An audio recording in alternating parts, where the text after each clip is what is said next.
Jack, are you ready to go? Ready. Welcome back, friends, to One Stage at a Time. This is the podcast where we're playing through classic video games, one level at a time. We don't skip anything. We don't use any warp zones or any cheater things like that. Today on the show, we're playing through Donkey Kong Country for the Super Nintendo. We've reached World 4 of Donkey Kong Country, Gorilla Glacier. And on today's episode, we will be taking you through the first stage of World 4, Snowbarrel Blast. Yes, we will do that. I, as always, am Andy Primm. And I am Aaron Nieson. And joining us again, our good friend and noble compatriot, Jack Connolly. Hi. Welcome, Jack. Thank you for being here. Yeah, no problem. Let me start things off by apologizing for the abuse we just put you through. I mean, I sustained some, but I feel like you sustained more. You took the brunt of the impact. I kept going. Andy, at a certain point, Andy said, "Let me know when if you'd like me to take over," and I staunchly refused. I was like, "No, I'm doing this. It's happening." I knew that would motivate you. I wasn't going to give up anyway. I wasn't going to give up. Yeah, this is. Well, let's paint a picture for the folks. Those watching the video podcast can see down below the pain and suffering that we are enduring in this level. Enjoy it. Yes. So tune into that. If you're listening to the audio podcast. If you're only listening to the audio podcast and refuse to go to YouTube to check it out, this is the first ice level that we've encountered. That's right. We've got ice physics. Yeah. What's this world called? Gorilla Glacier. Gorilla Glaciers. And this level was called Snowbarrel Blast. Snowbarrel Blast. I want to say Barrel Canyon Blast. No, that was the old one. Snowbarrel Blast. Canyon was in World 1. Yeah. Snowbarrel Blast. And yeah, that's what it was. It was a lot of platforming and a lot of timing your barrel shots, a lot of spinning barrels that you had to time in order to not hit a buzzy and hit another barrel, which you then had to do the same with that and it repeat ad nauseum until you wanted to just eat your remote. It was pain. This level was pain, man. My prediction, pain. It was, and you're like Nostradamus over here. That's what happened. It was pain. That was a tough, hard level. My God. Yeah. Jack, what were your impressions of Snowbarrel Blast?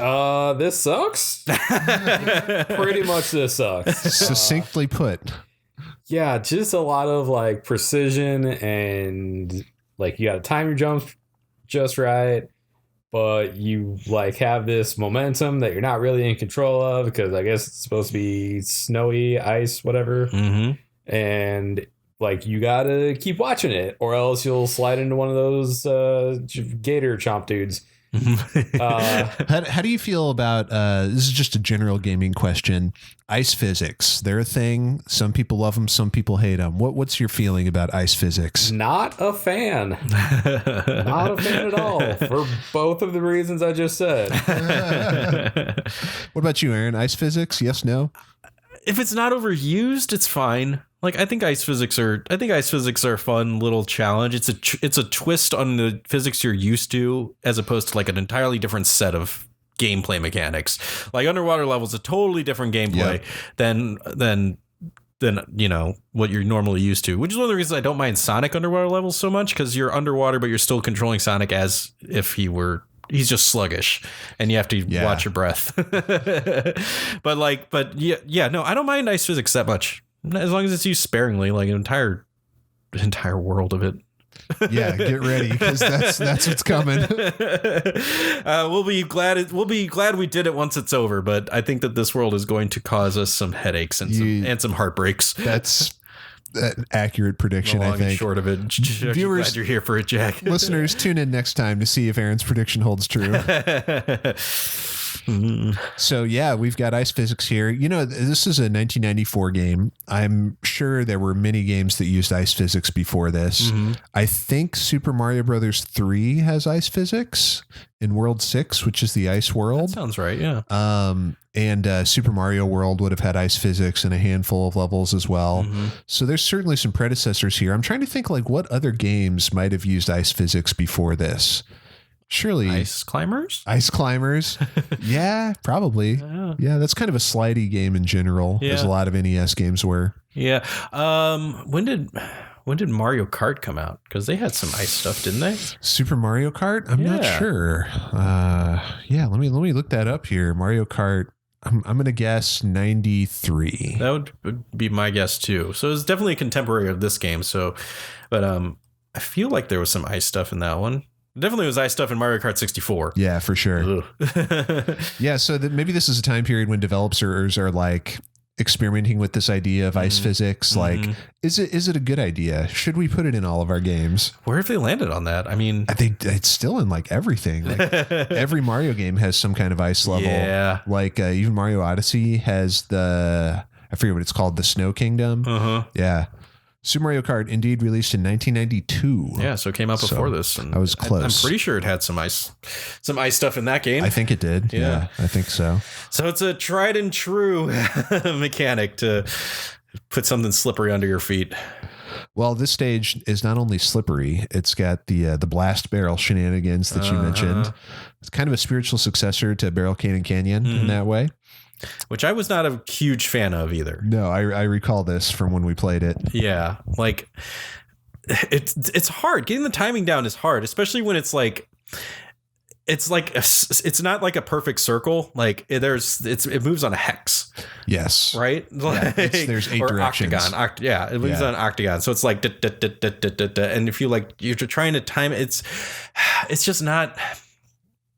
It's not fluid and it's not. The timing is a little finicky. Yeah. Because like there's pixels when it's in between one of the 8 directions. Yeah. But you don't know like which pixels are going to correspond to which direction. Yeah. You might think like you're firing up and to the right, for example, but it actually fires you straight right into the zinger. And you think that you got it down. And then that's when it doesn't work. Yeah. Yeah. So many times I shot straight up or just the timing's hard.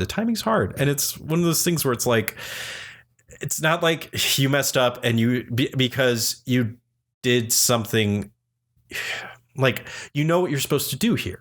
And it's not like you can compensate for it because you're trying so hard to do it right anyways. Yeah. All your nerves are fried. Yeah. You've probably lost one Kong already. You're just trying not to die.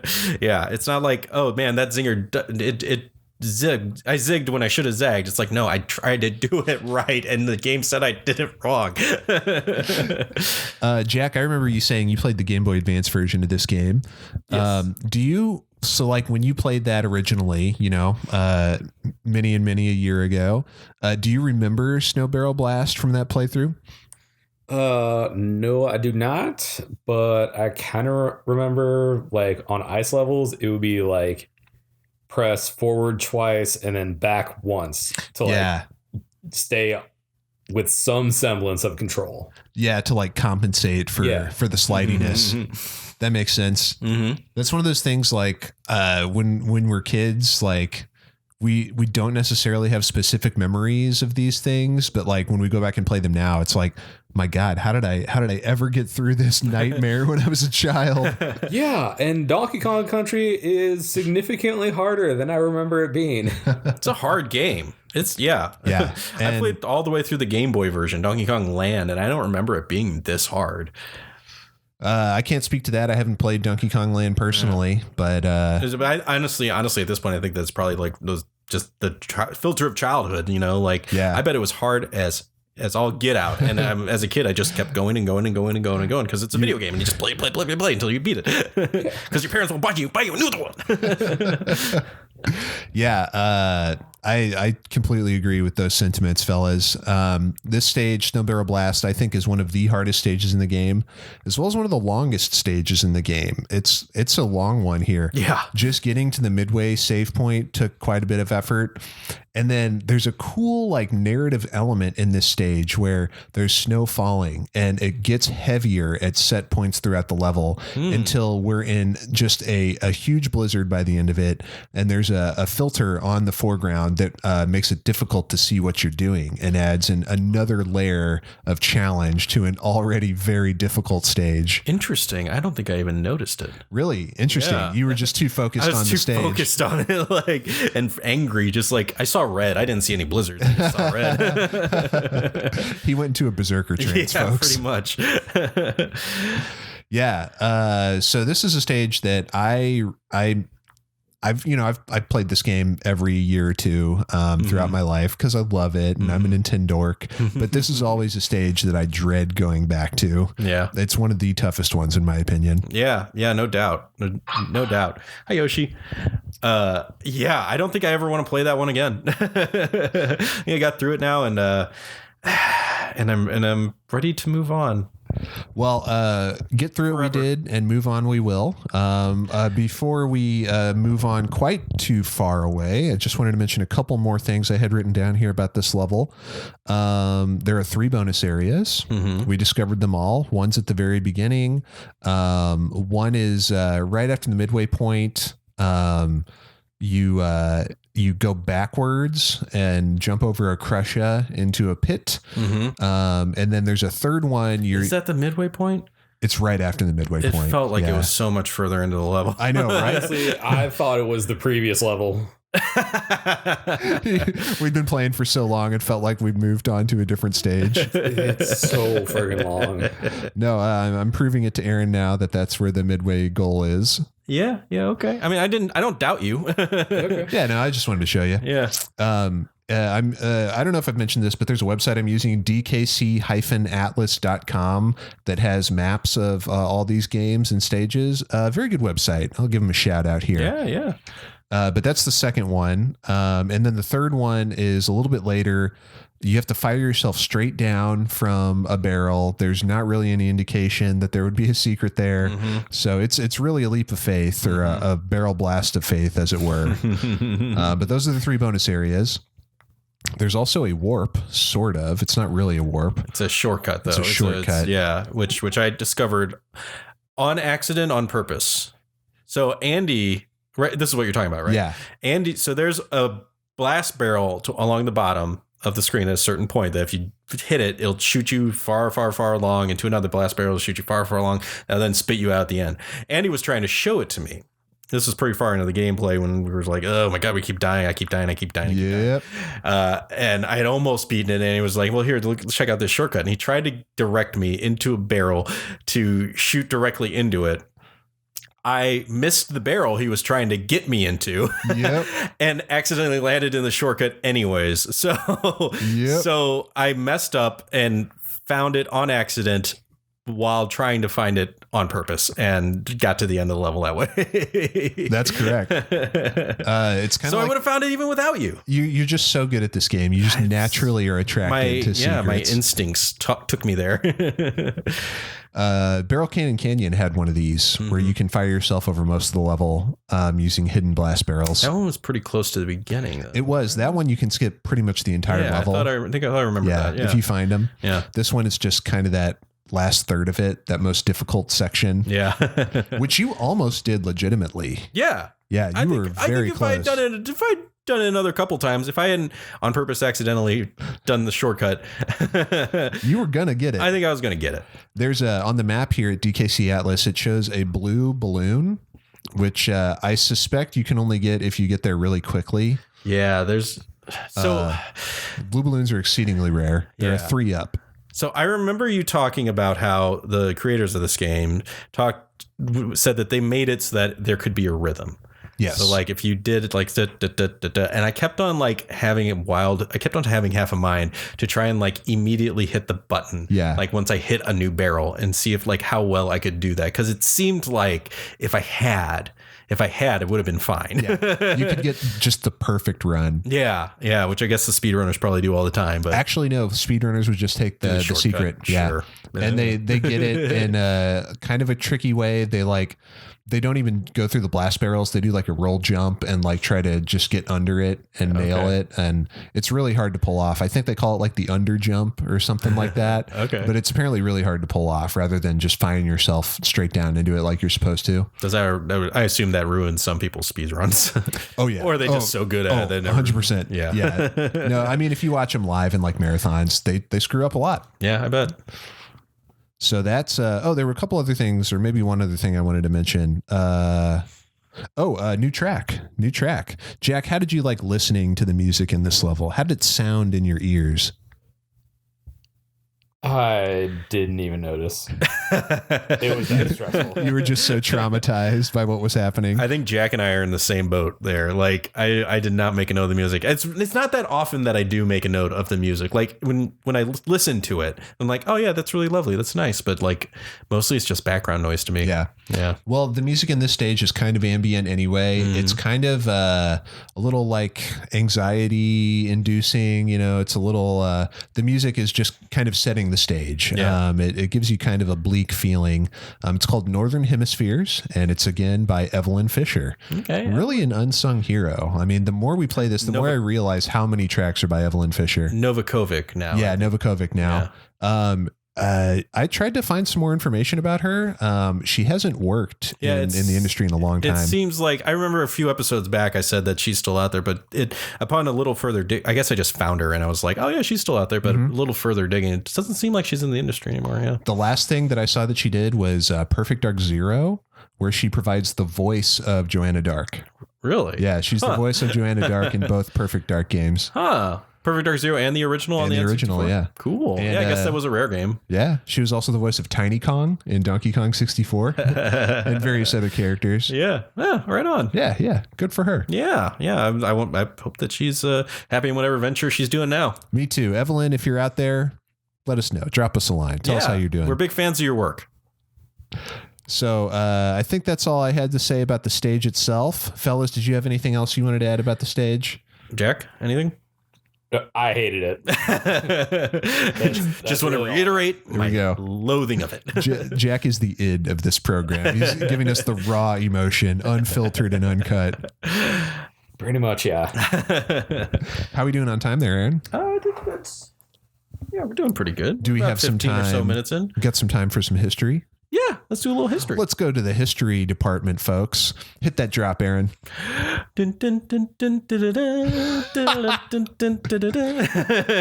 Perfect. Do you know the name of that piece? No, I don't. It's Spring by Vivaldi. That's what it was. From I the knew Four that. Seasons. I didn't know that. Jack, did you know that? No. I'm sure at some point I actually did know that. You should have said yes, and I wouldn't have believed you. Yes, what do you think? I'm some uncultured swine? Of course I knew. Everybody knows Vivaldi's Four Seasons. All right, Frasier. Baby, I don't know what to do with those blast barrels and banana bunches. My name's Donkey Kong. Bung, bung.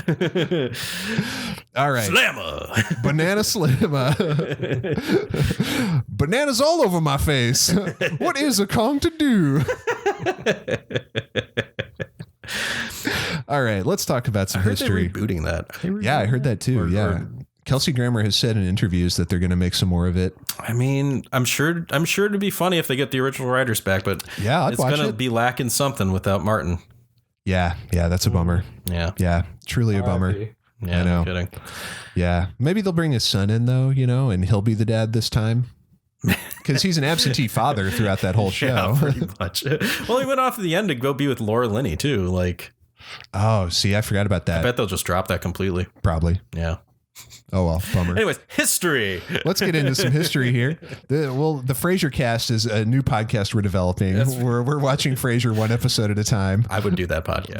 But I bet we could get Matt Myra to do it. We're 1,000% doing that. But in the meantime, while that's under development, let's talk about some Rare history. Yes. So Rare, the company, made this game, of course. You all knew that. We didn't need to tell you that.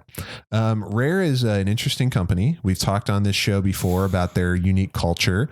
They're very insular. They didn't do a lot of interviews. They didn't let press come into their facility very often. The two founders, Chris and Tim Stamper, were notoriously kind of close-lipped. They cultivated kind of an ethos of mystery around themselves and around the company. Nowadays, they've dropped off the face of the earth. No one knows what they're doing nowadays. But Not associated with Rare anymore at all. No. After it was sold to Microsoft, they either divested their shares or sold them or whatever, but they left the company and they joined a company called Fortune Fish. And I think they like took over this company. It was like a small game developing outfit that their thing is they always wanted to do new and unique things. And I guess they felt like they weren't having that chance at Rare. So they went to Fortune Fish. This isn't even the topic of the history for today. This I know. is just something I know. But Fortune Fish, like they put out one game, which is like it's like a mobile game or like an app that's like, it's not even a game. It's like a fashion dress up type thing. Like a role playing, not even role playing, but like, it's just like you're dressing up stuff. It's like a fashion thing, like a simulator. And as far as I know, from looking at their website, that's the only thing they've ever made.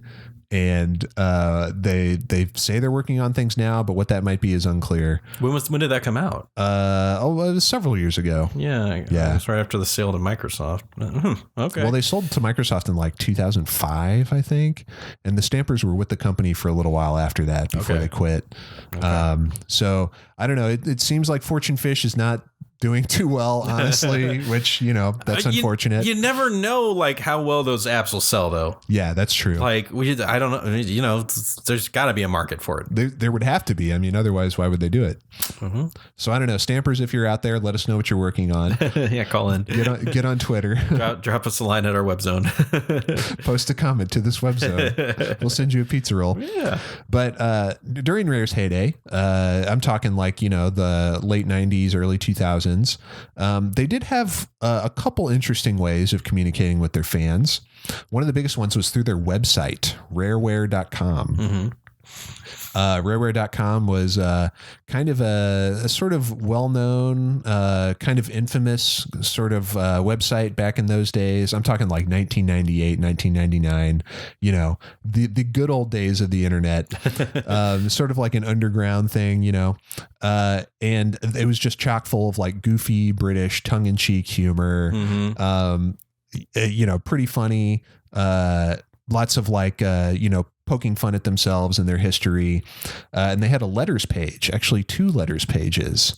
So this level was very difficult. We had a lot of trouble with it. In 1998, we might have written into their letters page, which was called Ask Uncle Tusk. So if you want to know what Uncle Tusk looks like, it's the character Tusk from the Killer Instinct video games. Wow, that's their spokesperson. And you would write into Uncle Tusk asking for help with difficult games, and he would sometimes help, but usually he would just hurl abuse at whoever was writing the letter and make fun of them. So it's like Strong Bad. Yeah, it's a lot like that. Time for the email. Every week I hope it's from a female. Oh crap, it's you. That was a really good Strong Bad impression. That's like the only line I remember from it. So. Yeah, it's a lot like that, except in text form, of course. Right. No it was Flash animations for them. No, they would update this every month or two. There was another letters page called Scribes, which was just more general questions. It was ostensibly for like questions about the company and stuff they might be working on and development questions, but really most of it was just weird, bizarre, off the wall stuff about like British TV shows and I don't know, just random like very British humor. Mm-hmm. This was one of my first exposures to British humor, other than like Monty Python. I remember finding this website because I liked Rare's games and just like it's just blowing my mind with what they were doing. Anyway, Scribes was written by a guy named Leigh Loveday. Leigh Loveday was a longtime employee of Rare. He may still be at Rare. I'm not entirely certain, but Leigh did their letters pages. He did Scribes and Uncle Tusk. He also wrote a lot of manuals for different games. He worked on the plots for some different games. He didn't do the manual for this game, Donkey Kong Country, but he did do the manuals for lots of their other games. Mm-hmm. So he's basically just a full-time writer there at Rare, but a funny guy. I remember writing into the letters page. You did? Yeah. Ah, cool. Yeah. some of my letters were published on Scribes back in the day, not under my real name. I don't think. I think I used different aliases each time I wrote in. How old were you when you did this? This was like 1998, so I would have been like no. Well, let's see. I mean, this was like the heyday was like 98 through like 2005 or so. And I remember reading it and writing it at various points all throughout there. So I would have been in like middle school and high school. Okay. It's like the, 14 or no, like between like 10 and 18, I guess. Yeah. Yeah. Somewhere in there. Yeah. But anyway, yeah, I remember having some letters published. I think it's interesting you were using a pseudonym even back then. Yeah. Well, that's what you did on the internet. You always had a username. Yeah, I guess you never so. used your real name. Yeah, that's fair enough. I mean, haven't you ever seen the movie Hackers? Is anything like War Games? Or The Matrix. Wait, have you guys actually not seen Hackers? I haven't seen Hackers. Oh my God, it is so fantastic. It is wildly inaccurate, not accurate, but it is fantastic to watch. Well, we'll have to have the Hackers podcast next. That it's coming. We've got all these ideas for pods. But yeah, I had some of my letters printed. It would be hard for me to find them now because I don't remember what any of them were about or what alias I might have used. Also, the website doesn't exist anymore. There's a version of it now, but it's just basically Microsoft PR stuff. Sure. If you go to like the Wayback Machine Internet Archive, you can find them. I pulled up a couple of the pages here to show you guys. It's just text, It's it's not that interesting. But if you read it, I mean, you'll get a sense of like the flavor of what that was all about back then. You weren't able to track down any of yours? No, not yet. I mean, I only You're looked still at pouring through it. There's lots of these. Yeah, I bet. Scribes came out once a month for years. Yeah. And Uncle Tusk was every like other month. Do you have any recollection of what your names might have been? No, none whatsoever. Darn. Yeah. I'm so curious. And there were like lots of like little running jokes. If you read these, there were like characters and gags that they would reference. There was one about how Diddy Kong was a communist that would come up a lot because he's wearing a red shirt with a star on it. But we all know the truth now about the Kongs. They are hardcore capitalist fascist pigs. That would seem to be the subtext of this game. Jack, what's your reading on that? Kongs, communists, or capitalists? Anarchists? I don't Anarchists. The third way. Huh. Interesting thought. What makes you say I'm coming into this just these last like 3 levels. I don't know what the narrative is here. I just know there are 2 giant gorillas going around handing out concussions. I mean, you're not wrong. It's I suppose capitalist is the wrong way to look at them because it's not like they're using the bananas as currencies. They're just like unrestrained greed. Yeah. They're just agents of chaos. They're like Littlefinger. They're just causing chaos everywhere they go. Oh, man, now you just made me look at it from a whole new perspective. Cracked it wide open. They're just monsters. I guess it's chaotic evil. Maybe. Yeah. Maybe. They're chaotic neutral at the very least. At the very least, they're definitely not good. No, I think we can all agree on that. We're all on the same page there. They're not on the side of justice here. No. That's this Kong justice. So yeah, the Rare website back in the day, they had all kinds of little Easter eggs hidden around, sprinkled all throughout there. It was just fun to pour through and read over. New Scribes coming out was always an exciting event to read through. But sadly, it's not that way anymore. No, the buyout from Microsoft kind of ended all that fun. Bill Gates has no humor. He really doesn't. And I mean, these things got risque at times. Did they? Much more so than most of their look games at Uncle did. What's his face? What's Uncle Tusk? Goodness gracious! Oh yeah, there was lots of like humor about him and his ripped and painted man in only a loincloth. It got pretty blue. I want to pour through this stuff too. Yeah, you should check it out. It's worth a good read. You might even find some of my letters. And how would I know? How would you even know? Yeah, I probably wouldn't even know. Yeah. You gotta if you recognize any, you have to bring it back up. I will say that I clicked on this random one and I was reading through it, and I don't know if I've mentioned this on the podcast, but I have an Australian pen pal named Alex. Alex, if you're listening, what's up, buddy? Shout out to Alex. Shout out Alex. He's in Australia. Oh, upside down wave because he's on the other side of the world. Exactly. Stay safe with all those fires in the bush, buddy. I think he's safe, but all the same. But anyway, I was reading through this Scribes edition, and I saw a letter from him under an alias that I know that he used to use on the internet. Really? Yeah. I'm not going to out him. No, let's dox him. No, I'm not going to out him. But I just thought it was funny. I saw it and I was like, wait, I recognize that name. Well, That's what does Alex. it say? We can say what it says. It was on the internet. There's a million letters here. If I scroll down a little while, I might find it. Control F his username. There's a cat in my lap. It's too hard to hit Control F. Oh, you just all I can do is it. scroll. You just don't want to do it. No, it's in here. I'm gonna find it. I can't find it. It's in here somewhere though. Well, once you figure out how to hit Control F with a cat on your lap, we'll find it. We should probably wrap up things up though. Yeah, we'll wrap it up for today. Unless there's more that you want us to. Unless there's more you had to say about the no. I think we about covered it there. Cool. Yeah, we'll locate Alex's letter and explain it on a future episode. I think he was just probably making a joke about Donkey Kong or something. I want to know what it is. Well, sorry. Go ahead, Aaron. I was going to say thank you for listening and for doing all that awesome research. I'm so curious as to what your letters are. I'm not going to drop it ever. Thank you for listening, folks, and for watching, those who tuned in to the video podcast to see our suffering through the level. It was bad. The beautiful agony on our faces. Oh my God. It was something else, this level right here. But thank you for listening and watching. Go to onestageatatime.com for all of our things. Spread this podcast around. If you enjoy it, give us a like. The love. And share with other gamers and fans of Donkey Kong. And we'll be back in your podcast feeds real soon, whether on YouTube or your favorite audio listening platform, whatever that might be. The next level in Gorilla Glacier is called Slip Slide Ride. Sure to be another good level.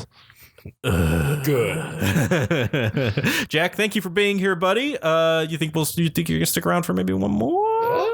Maybe we'll see. If Jack's gone, it's because of this level. We scared him off. Yeah. All right. Well, Jack, it's time for round 3. Oh yeah. Just go. Hit it. Save and continue. Booyah. Awesome.